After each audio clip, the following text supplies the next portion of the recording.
being here. This means a lot to me and it means a lot to us. And to answer that question, there are so many layers.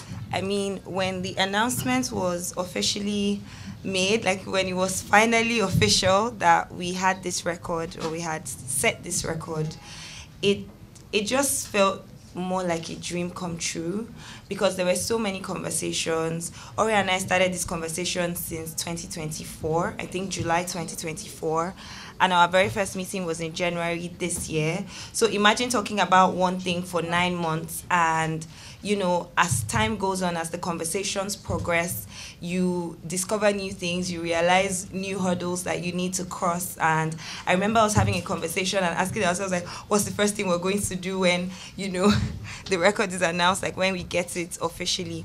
And it felt like answered prayers. I might sound very religious, but that's the truth, because I think through this whole time we held on to God and we could not have done this. There's so many miracles that we experienced in the time of having done this attempt. So it felt like answered prayers. It felt like, I always say I'm working in line with God's purpose for my life. So it's more like if you need any confirmation at the time that you were doing the right thing, that also felt like very, very strong confirmation that I was doing the right thing. And I always say my mom is like the most supportive mom.